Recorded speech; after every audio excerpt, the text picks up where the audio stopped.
The 1986 Elric series The Weird of the White Wolf is a 5-part graphic adaptation by Roy Thomas, Michael Gilbert, George Freeman, and P. Craig Russell. It marks the first Elric comic collaboration between Freeman and Russell, and you can tell the art feels noticeably more polished and refined compared to other adaptations. One standout change is the use of colored panel borders and extended artwork that flows beyond the traditional frames. Some of the earlier series would sometimes do this, but usually they had plainer white or tan background borders, and this small detail makes a big difference in how immersive the visuals feel. Part of why this volume looks so good might be because the team had less new material to produce. One of the stories had already appeared in Epic Illustrated number 14 back in 1982, so 2 of the issues of this series reuse that earlier art, simply updating the coloring to give it a cleaner, more modern look. Fortunately, this works well, as the 1982 version was also written by Roy Thomas, with the art done by Craig Russell, so the visual style and storytelling is pretty consistent,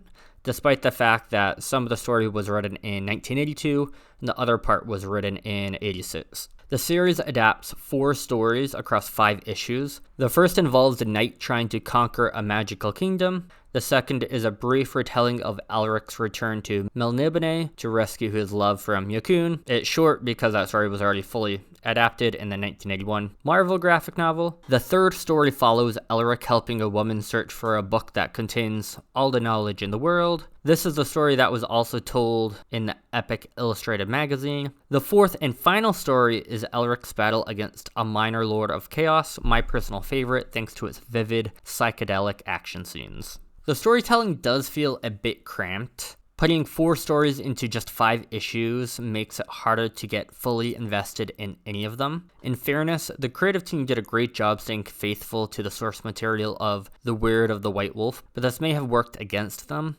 Elric stories can be inconsistent in pacing, partly because they were originally written as standalone tales at a time when fantasy fiction wasn't a major market. Many of these stories were short and episodic. Personally, I would have preferred if each story had at least 2 issues to breathe. Expanding the series to 8 issues might have helped the pacing. In terms of storytelling, this may be one of the weaker Elric adaptations, but artistically, it's by far the strongest in my opinion. Out of the Roy Thomas adaptations anyways. You can read the entire series in 2 collected editions, so there is a 1990-1991 collection available in both softcover and hardcover, which features one of my favorite Elric covers. And then there's the newer 2017 hardcover edition published as Volume 4 of the Michael Moorcock Library. If you like this video, please like and subscribe.